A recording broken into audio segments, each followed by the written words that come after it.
Hi, I'm Lisa Williams. I don't look like a drug dealer. My preppy boyfriend didn't look like a drug dealer, so it had to be the car. And it really was quite a car. It was an old Mercedes 190 convertible, the kind of car that the really cool European guys drive in 60s movies. But it didn't look its best that day. It was as though, imagine you saw Jackie Kennedy walking down the sidewalk, only she's dressed like a homeless person and pushing a shopping cart with all her stuff in it. I think that's how the Highway Patrol saw us. Tom and I had taken some time out from college to work in a resort in Arizona for the winter. When it was over, we had a problem. We had driven west in caravan with a friend of ours who was moving to LA, and everything that didn't fit into the 190, we just threw in the back of his giant Volvo. But here we were with more stuff and no Volvo. We had to find a way to pack 6 months' worth of living into a two-seater with a trunk the size of a mailbox. Tom's solution was to build a custom carrier that fit on the back of the convertible and sat on top of the trunk. It was basically a giant plywood box, a very inelegant solution, but it worked great, and we set out. Our second day on the road began very early in the morning in Gallup, New Mexico. I, of course, fell asleep immediately in the passenger seat. I was awakened by sirens and flashing lights and a highway patrolman pounding on the window. Please exit your vehicle. We need your license and registration. Tom and I were frozen. We didn't know anything about cops. We were too young to have faced off as 60s protesters. But we did as we were told. And as one of the highway patrolmen looked at the paperwork, the other one told us to start getting our stuff out of the car.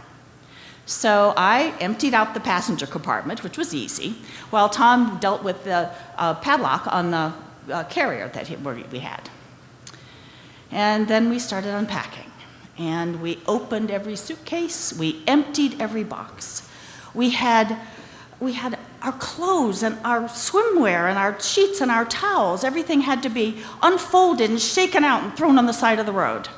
And we had our hiking boots and our riding boots and our earth shoes and our tap shoes all on the side of the road. We had my grandmother's Afghan and our camera and our rolls of film. When the carrier box was empty, the highway patrolman told us to open the trunk. And Tom explained that we couldn't do that. We hadn't expected to have to open it until we got home, so we didn't have the tools to move the carrier box to get to the trunk. The highway patrolman looked at us and at each other like, yeah, right. And they radioed, we need backup with a toolbox. So we stood there. We stood there in the blazing desert sun. And while we'd been there, traffic had picked up, so there's semis and there's pickups and there's station wagons flying past. And every one of them has humans in it, and they're all looking at us as they go by. Finally, the backup arrived, and Tom and I, with no assistance from the now 4 highway patrolmen who were watching, we dismantled the mounts that held the carrier onto the back of the car. And we opened the trunk, and we unloaded. We had some boxes of books, we had some binders with sheet music, we had folders of some stories I'd been writing, and okay, we had a couple of cases of Coors. Well, even though the car was now completely empty, the highway patrol was not ready to admit defeat. They took their flashlights and they went nose to tail on this car. They went under the floor mats, they went in the wheel wells, in the engine compartment, everywhere. Finally, they seemed to admit defeat. Sorry for the inconvenience. And they got in their cars and drove away.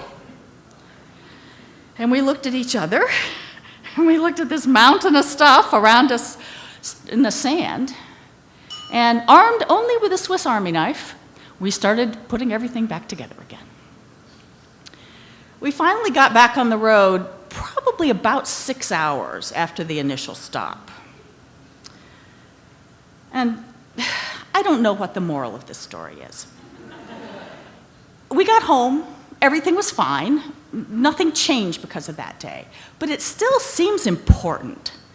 It seems It seems important that I remember, that people like me remember, that terrible vulnerability and that sense of powerlessness that we felt there on the side of the road with the highway patrolman looking at us and all of our stuff laid out there on the side of the road for no reason at all.